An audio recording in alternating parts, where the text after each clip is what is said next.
Dimitri, how are you doing? Fine. How are you? Yeah, I'm Can you hear good. me?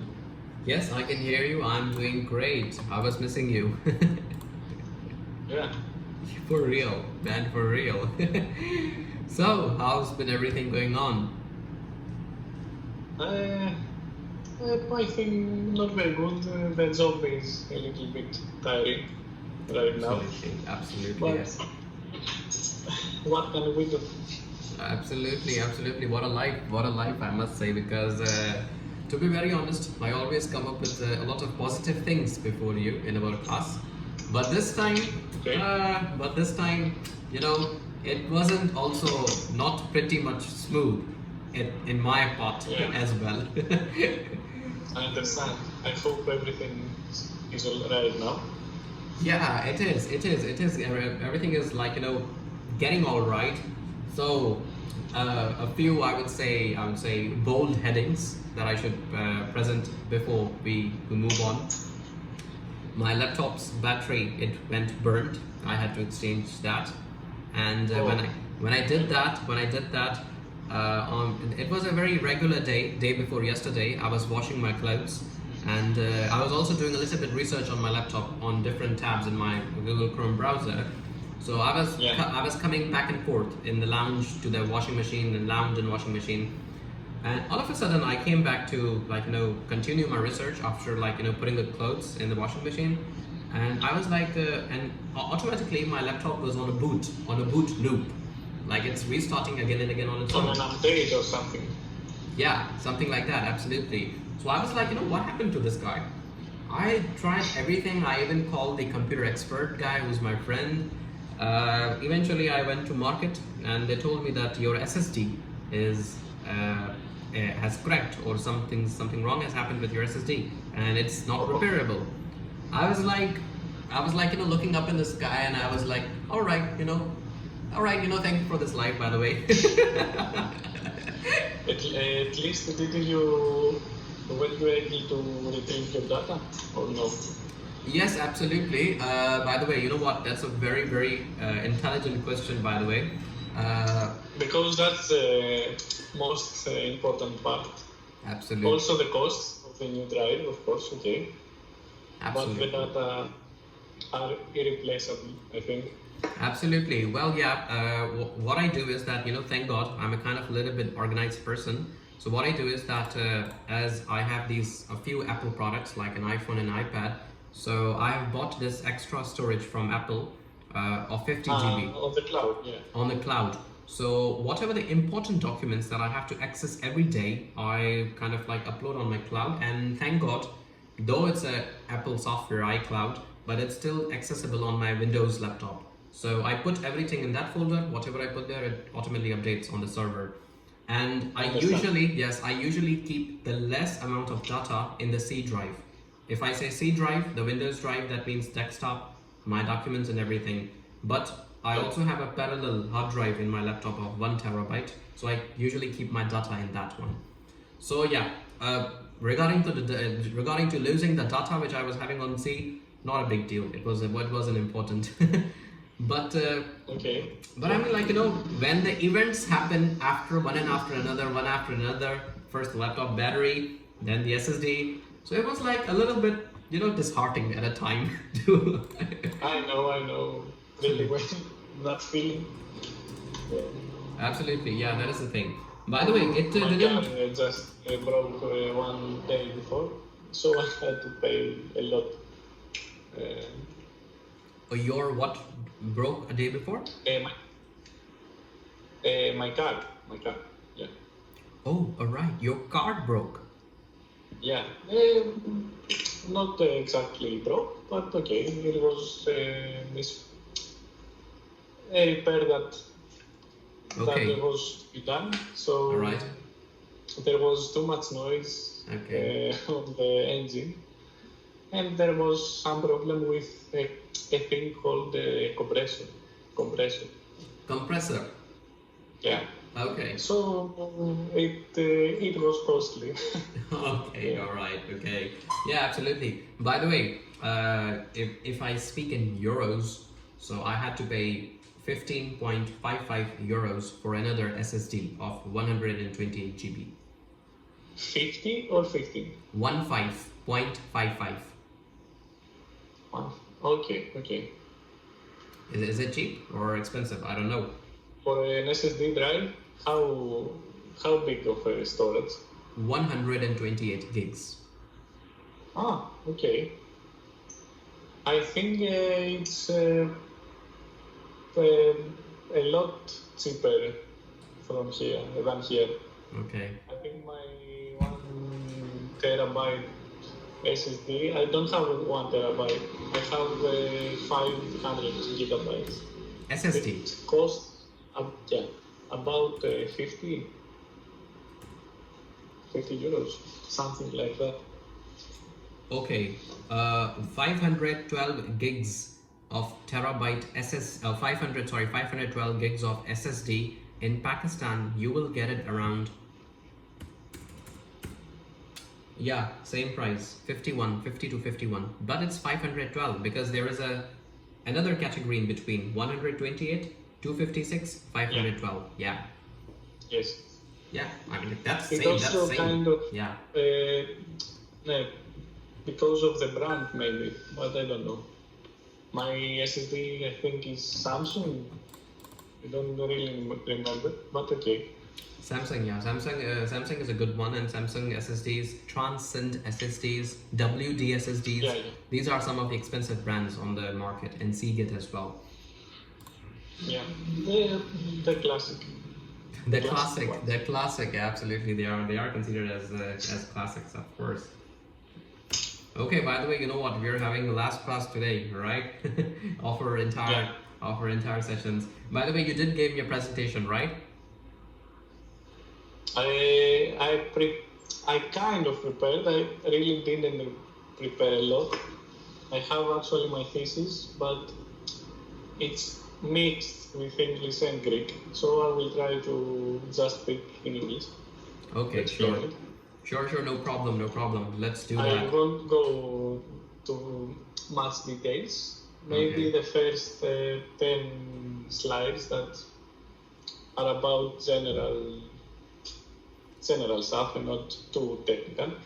Okay, so, but Dimitri, sorry to interrupt you, but there are a few things. But there are a few things that I want to tell you before you give the presentation. All right.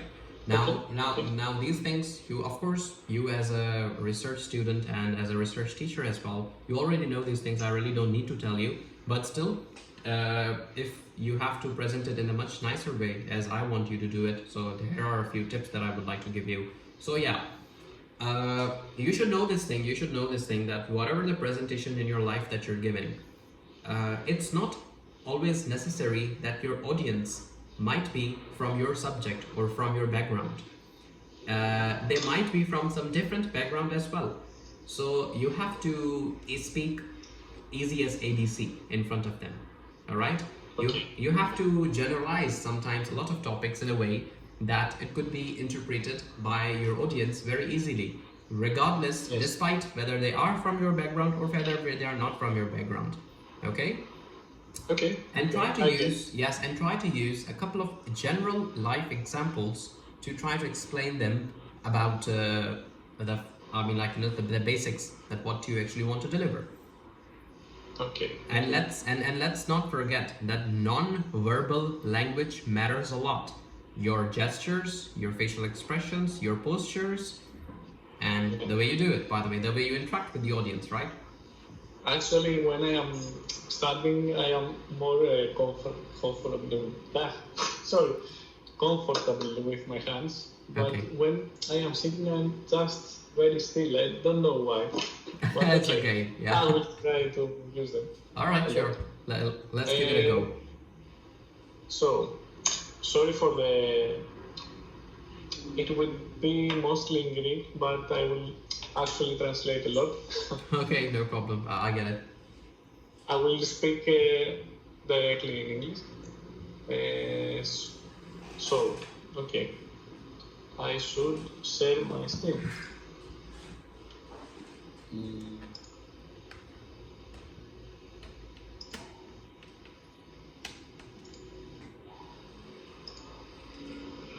Did I share my screen or not? Yeah, it just come right now, but it just disappeared. Ah, okay. I have it. Now? Oh my God, this is all in Greek, by the way. Yes, it's all in Greek. Okay. Actually, on the header, you can actually see the name of my master's. Okay. So I will present not in a regular way. I will present also my university and all of this. Okay. So an introduction first. All right. Actually, first you can see the name of my master that I graduated about a year ago. It's Okay. called Techno-Economical Systems, but I think it's a better translation. Engineering Economic Systems. Engineering economic systems. All right. And Yes.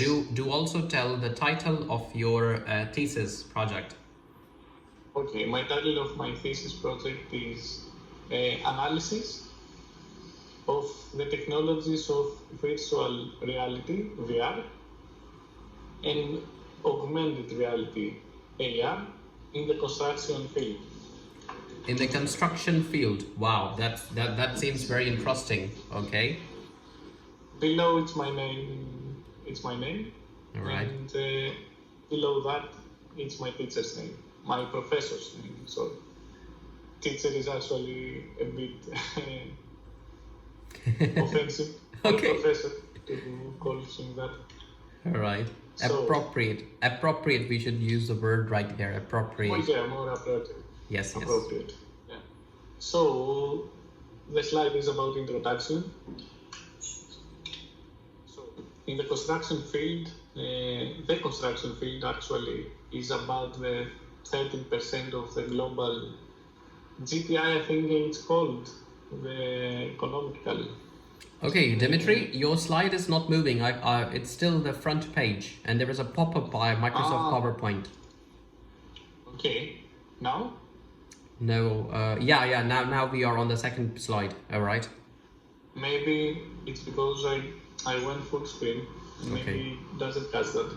So I will leave it like that. Okay. So, in the construction field actually is about the 13% of the global economy, or the GPI, I think it's called. Okay. I don't remember the right term. In the construction field, there is difficulty when implementing new technologies, and there are many ancient and archaic, I think it's called, processes. Okay. All right. Maybe old processes, not very new. On the other hand, the technologies of augmented reality and virtual reality, they have been successfully implemented in many industries like automotive, in healthcare, in retail, and etc. So we maybe think that it will also help the construction field in some of its processes, but Okay. we actually have little or no data and studies, so we can prove that any investment in these technologies will actually help the construction field. So the scope and the scope of this thesis actually Okay. is first how and how much these technologies can actually help the pre-existing processes in the construction field and actually give them more value. And so about it's not the targets, the objectives of the thesis actually. Okay. All right. First, Yes.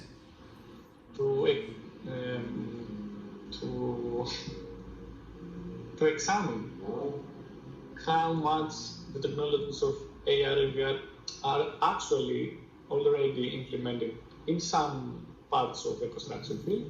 Okay. To see how the actually right now translating as we go to Yep. see actually how the trend lines of the technology will be. Okay, great. I don't know if you can understand that. Yes, yes, I can completely understand that. All right, you know what, Dimitri, there's a tip for you. And by that tip, you really don't need to first read in the Greek and then translate. You can read in the Greek and then you try to tell me in my language, in English, right? First, you read it in Greek for your own better understanding. That's going to be much professional way. Yeah. I don't actually try to translate directly. I read it first and then I try to explain it more. Yes, yes. Read it loud. Read it louder that I can also hear in Greek. I would love to listen your Greek, by the way. Okay. So the fourth one is διερεύνηση της εξοικονόμησης χρόνου και κόστους λόγω χρήσης. So that's our language. This is to examine also how much time and money you can save using AR and VR. Okay, in the great. construction field. Absolutely. Lastly, to actually gather more data about this subject, because there isn't very much data about that. Okay. So that's the 5 basic objectives of this thesis. So then we go actually to introduce what is virtual reality. All right. So this is translated, but the original was in English. So okay. let's see. Yeah, no problem. Reality is actually a simulation of a computer, but I can't translate that. That's too complicated. Okay, it's kind of a, let me help you out that, it's giving a introduction that what is a virtual reality. It's by the way, it's kind of a simulation of the computer of the realistic surroundings or atmosphere, trying to bring it in the virtual world, try to show the virtual imagery of that particular thing first. And a few applications we can give regarding to it's used in games nowadays, in a lot of video games. It's used in a lot of I would say engineering applications. One engineering applications is the one you are representing right now. So yeah, no problem. I mean, let's stay on the surface. Let's not dive more deep into. Yeah, maybe you found the exact meaning of the VR. Wow. All right. I should come to Greek. Yeah, because I recognize many of the words from English in the Greek translation. Okay, all right, great. Well, you. So, okay. Right below that, I actually write about the first pioneers that used a kind of a VR technology. Wow. That was Morton Haley, maybe. I don't know how this is spelled. That's awesome. I mean, yeah, there's a name of the first scientist written at the very top. It's Morton Helling, and which Morton Hellig, something like that. That he used it first time in 1957, and I can see the imagery that you have represented in your slide. Ah, yeah. Do you know it? I have actually. You know what? When I was playing game on my PlayStation 4 VR.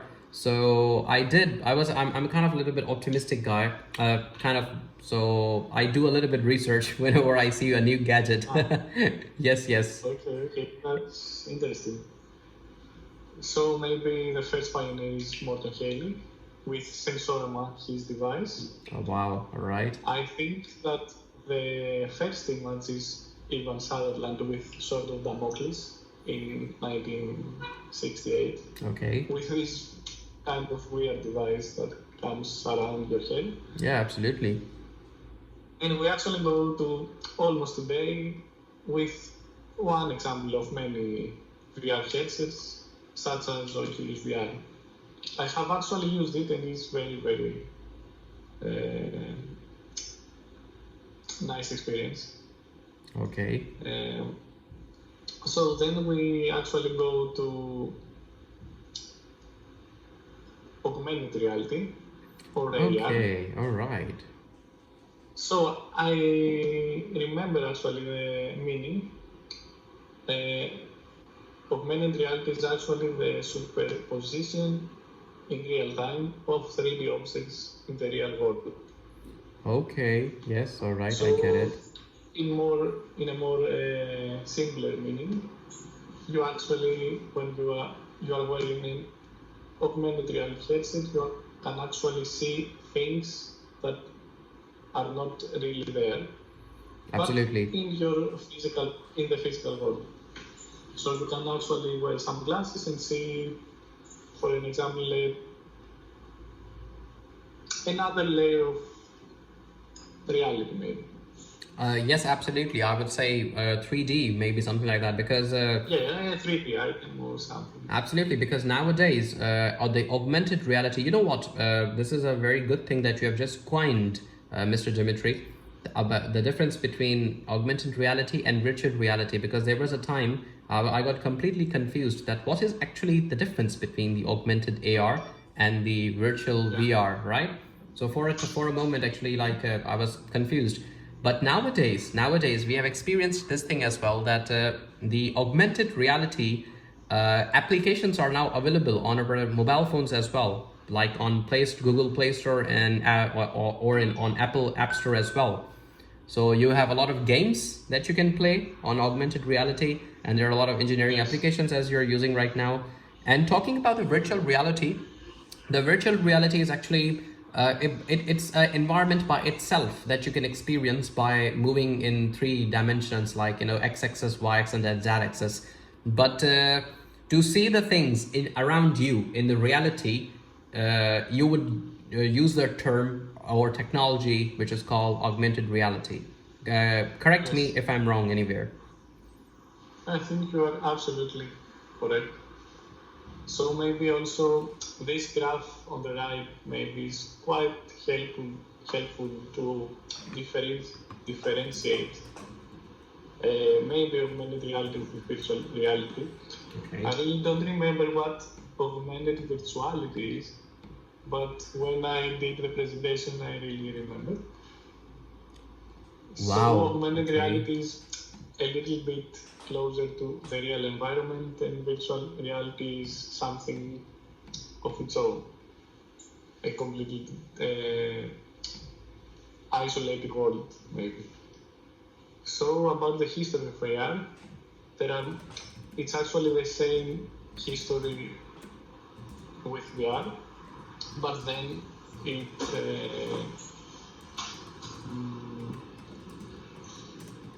I can't remember the word. Okay, all right. Actually, I want to say that it took a different path, maybe. It took a different path, and so I will continue. Okay, yes. Some of the most iconic devices that use AR are Microsoft HoloLens. The first one and the second one that was released in 2016 and 2019. And also the more famous maybe Google Glass. But I think that it was discontinued maybe. So I will continue to the next slide, but maybe it's too boring. Yeah, no problem. You can stay on surface as well, Dimitri, no worries. Okay, I will stay on surface. It actually says how you could use virtual reality or augmented reality in the construction field.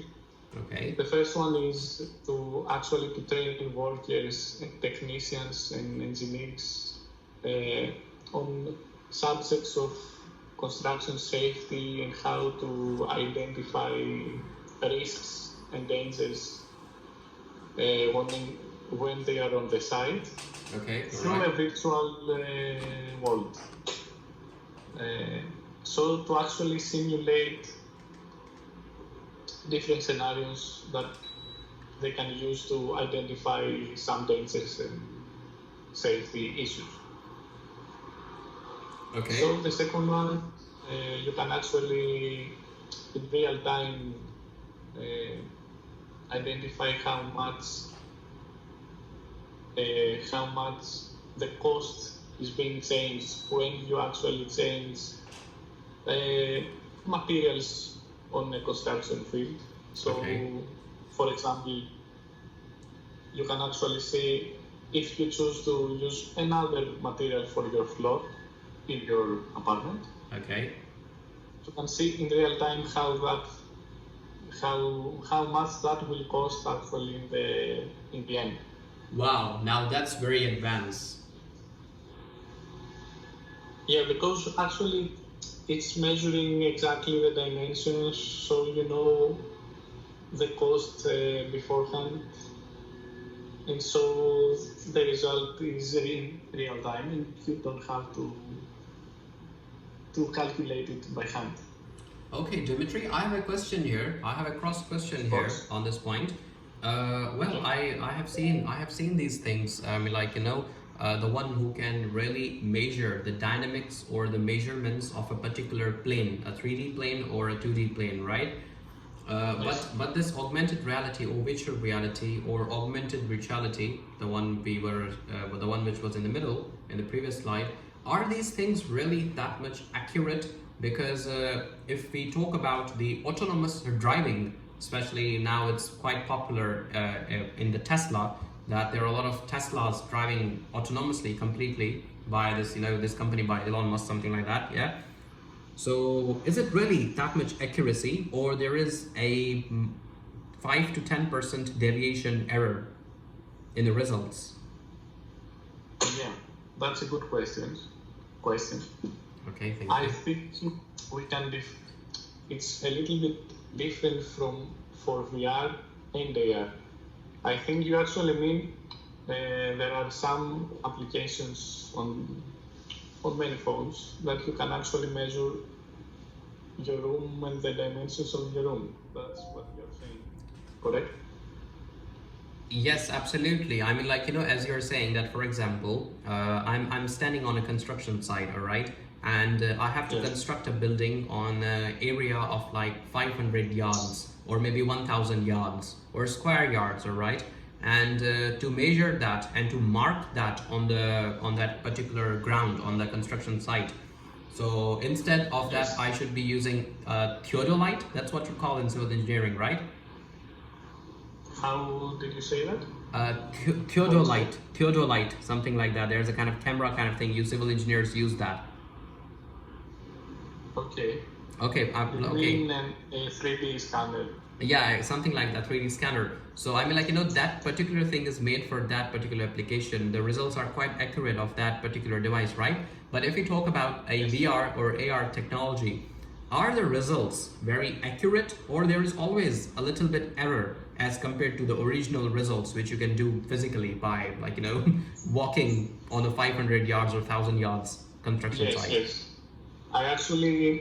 We don't actually use AR to make calculations of the dimensions. Okay. We actually measure the dimensions of the rooms and the walls and the height of the walls beforehand. Okay. Then we make the 3D model. And then when an engineer or an architect goes on field, you could actually wear an AR helmet, and you can actually see the real floor that exists and the designed one. So you Oh, can all change right. that one.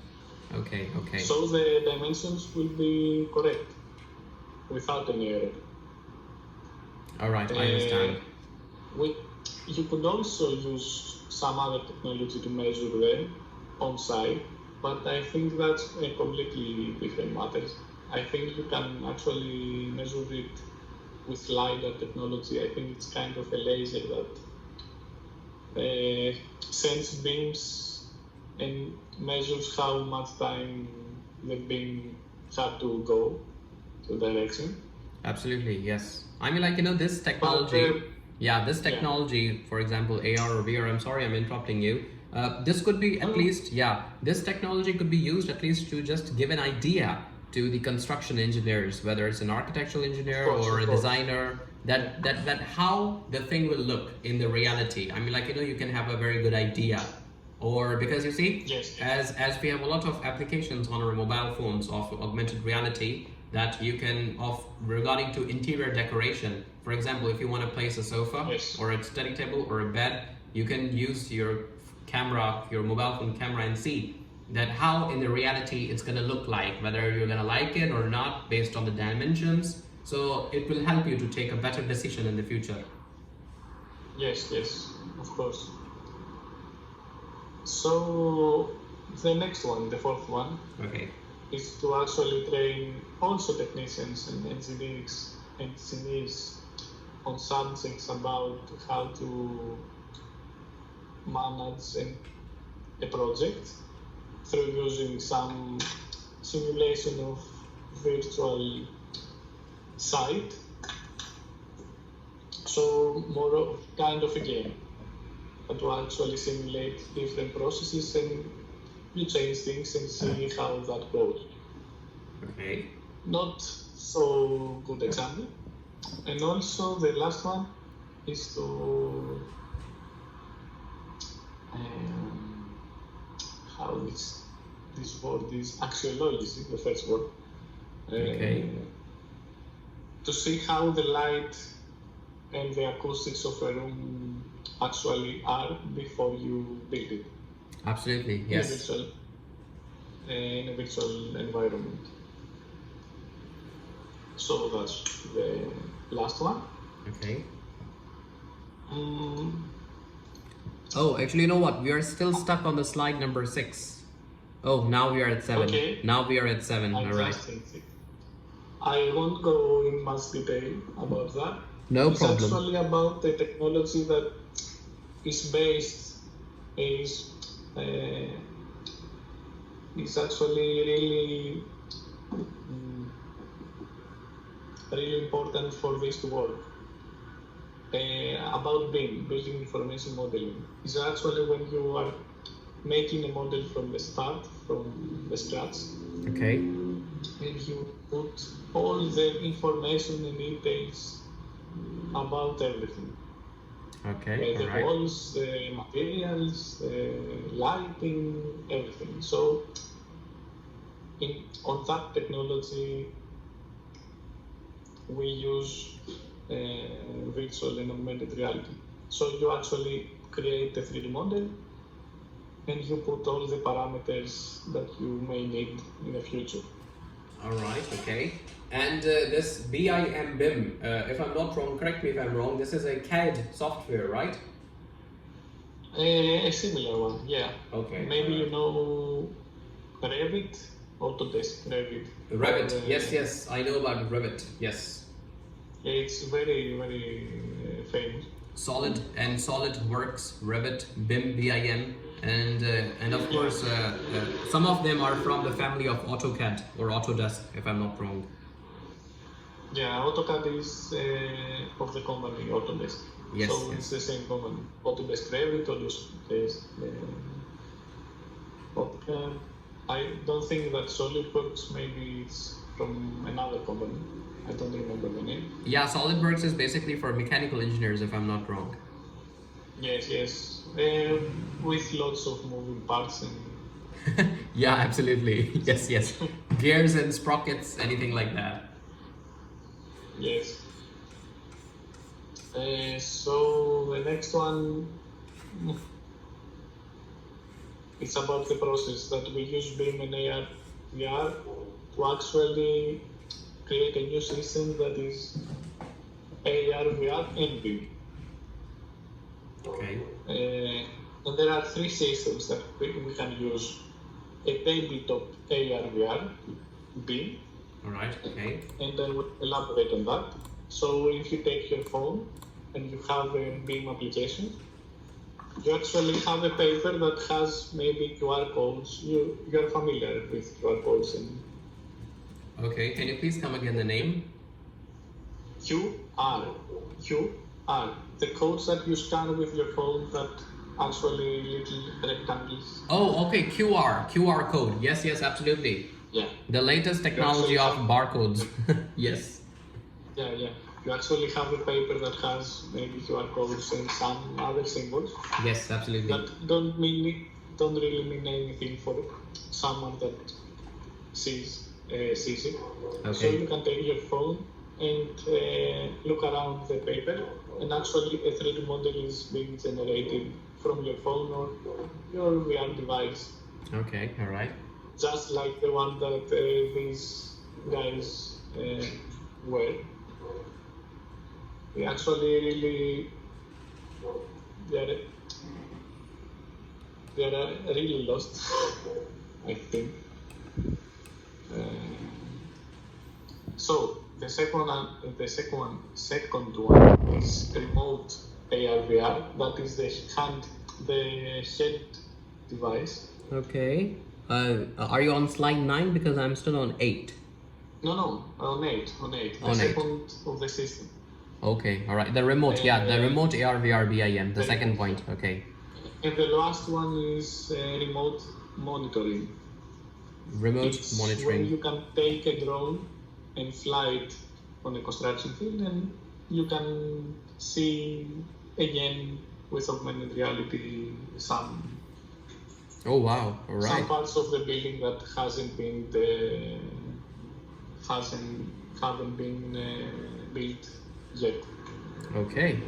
All right. Okay. I had them right in the next slide. So yes, the first one is the tabletop, as you can see on the first picture. Okay. Yeah. What is that device? Actually phone. Okay. The thing that appears is a wall, I think. Oh, all right. Okay, I get it. I The understand. brown. Yeah.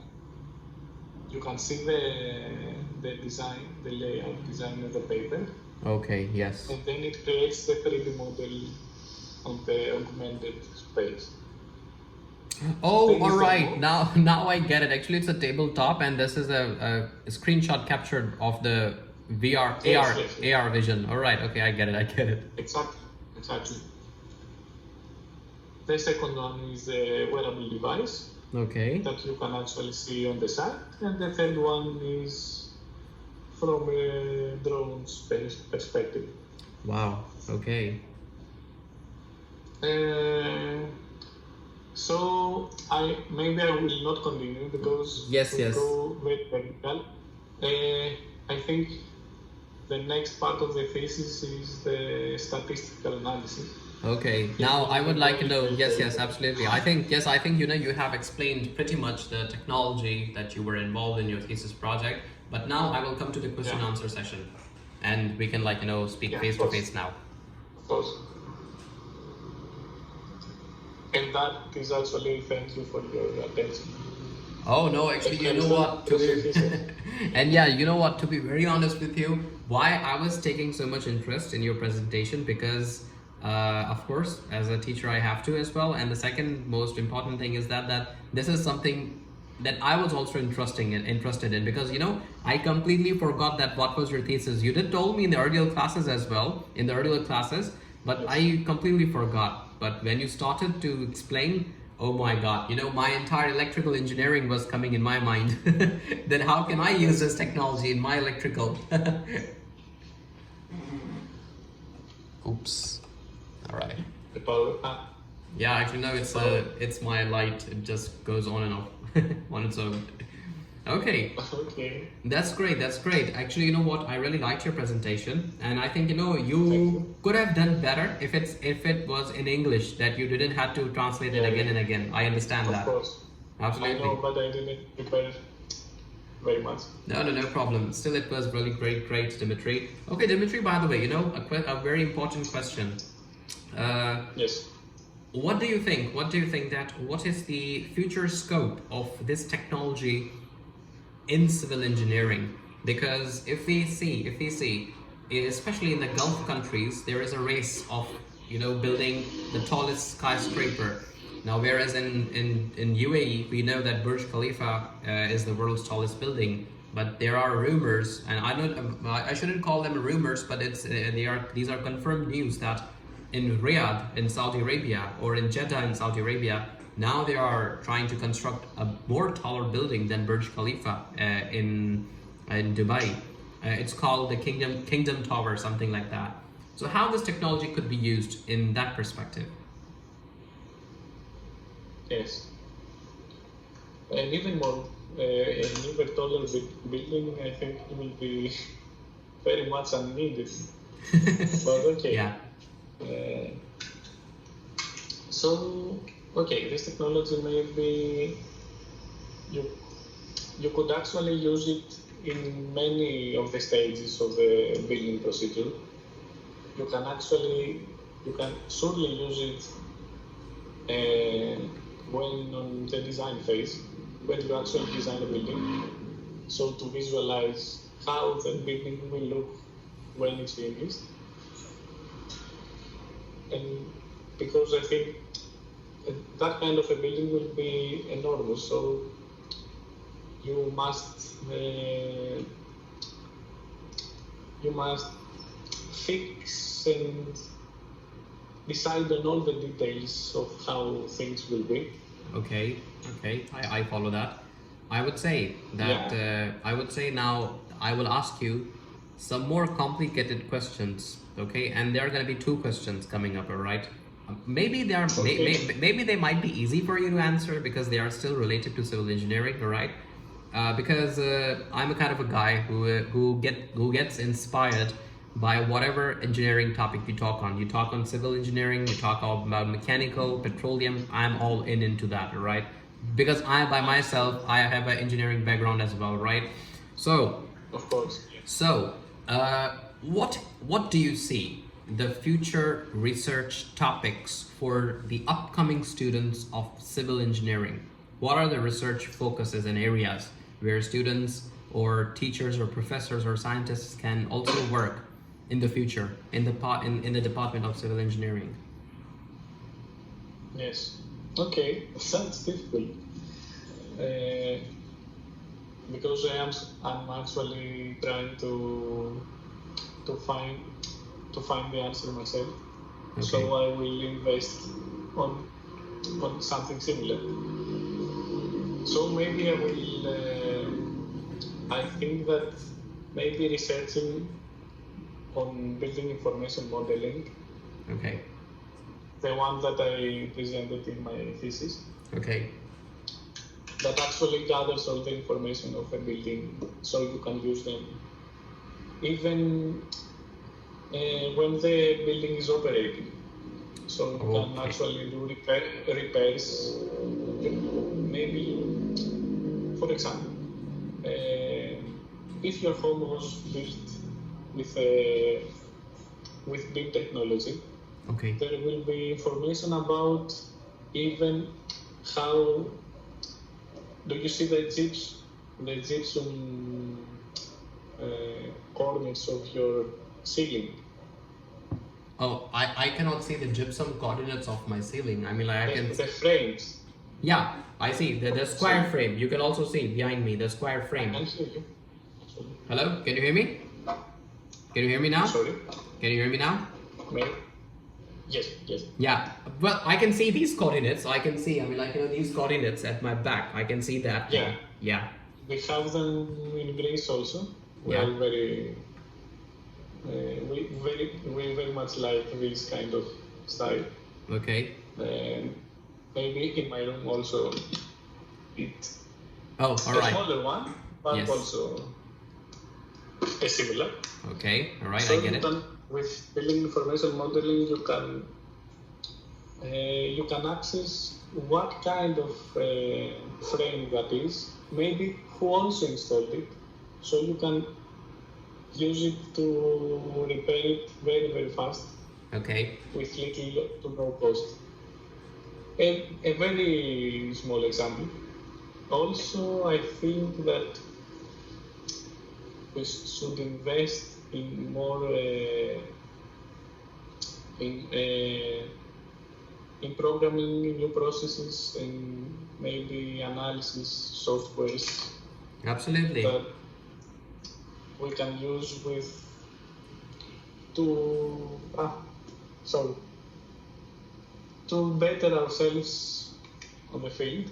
And the conventional practices as well.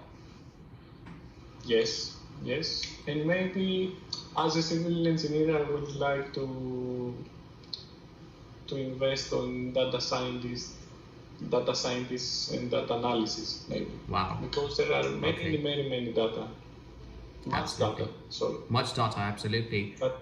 that needs to be organized and analyzed, and as time goes on, these data will be more and more and more.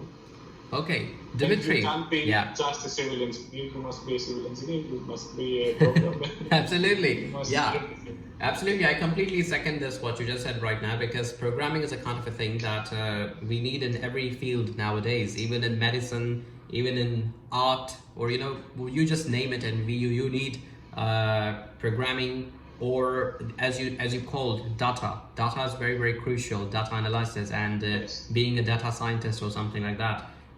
Because the more... We must evolve. Yes. We must evolve as Absolutely. because civil engineering is a bit ancient and a bit old-fashioned.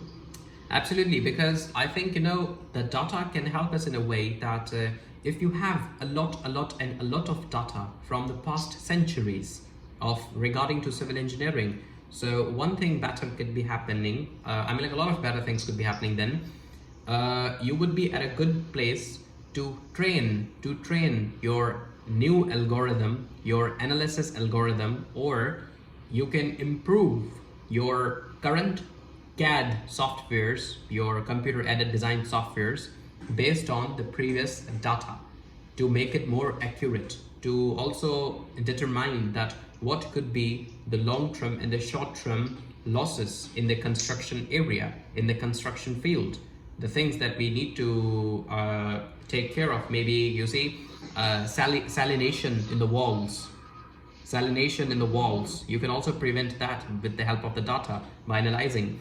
And we usually call that field of computer science as machine learning. Yes, I know that. Absolutely. By the way, now the most important, or I would say the most interesting, at least for me, it's most interesting. Have you ever thought that the future will be demanding civil engineers not only on the planet Earth, but on other planets as well? For example, there's been a lot of research going on the Mars and on the Moon as well. Yeah. And the NASA is planning to, this time, that if they are going to launch their space shuttle to the Moon, this time after so many years, they are not going to come back, I would say, with empty hands, or they are not going to go with empty hands. They might build some structures in the space environment. I think that is still a whole lot of world to discover in civil engineering. Yeah, I think that too, but I can't decide yet if it's still too far away from us. Absolutely, it is. I know that structural engineers will have the most work on that. But it's more collaborate. Yeah, but you know what? Absolutely, but you know what, Dimitri? Now this is a fun thing. If you do a little bit research on this one, and if you do come on a kind of a conclusion or on an analysis or on a results, that if you publish a paper on this kind of thing or on this kind of topic, maybe after 100 years or 200 or 300 years, when this thing is actually possible, people are going to take out your research paper from internet. There was a Greek civil engineer named Dimitris. He represented this idea back in 2021.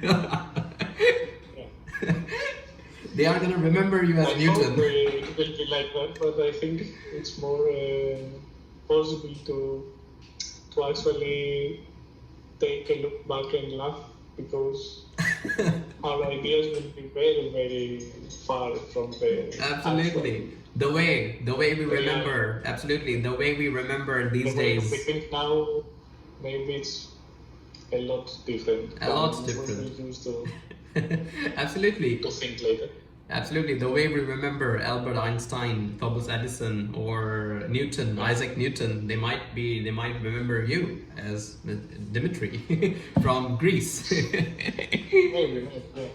Hopefully. All right, all right. That was a very wonderful presentation. And you know what, Dimitri, it was really amazing. It was really amazing having all these sessions with you. There was a lot to learn from you as well, because the learning process does not decides whether it's a teacher or a student, but it's like, it's a bilateral thing. You give and you take, and you take and you give, right? Yeah, that's nice. Yeah. Yeah, absolutely. It was an amazing experience. And I mean, I like, really enjoyed it yes. too, our lessons, and I think I gotten a little better to when speaking English. That's great. A little more relaxed, maybe. So, yeah, absolutely. I can see that. Yes. but I know I needed more and more improvement slowly. But I will get it. You will get it. You Some will. way or the Yes. other. Yes, definitely. You will get it, Dimitri. I don't know what is your regular practice of speaking English after my classes, or if you're reading books, if you're watching movies, if you are listening to English songs. But eventually, Dimitri, if you are gonna go travel or move, okay, now this happened in reality, by the way. Now this is actually a light downfall. Give me a second, actually. All right. Okay, here I am. Okay, you can see me clearly now, right? Okay. Of course. Yeah. So as I was saying that eventually when you're going to move to a native English speaking country, all right? So automatically what's going to happen that you are not going to have a second option to speak in Greek. Over there, you know that your survival is based if you're going to speak in English, and eventually you will get better.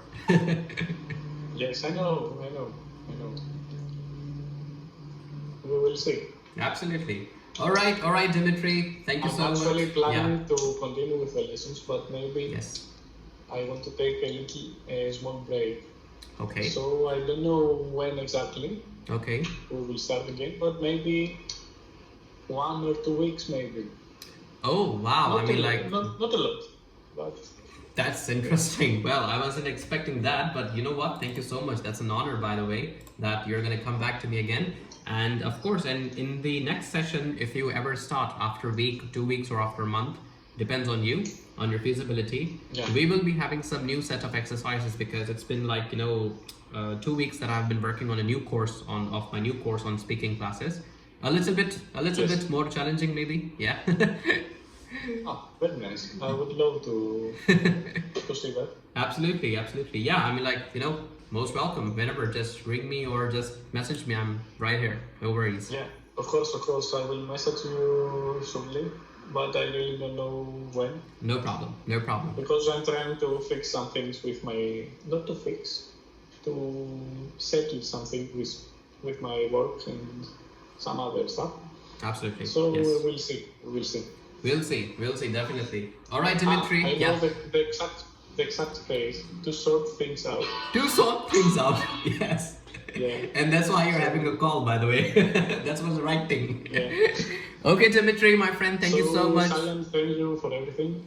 And it's an honor. Hope, and I think that we will speak in the near future.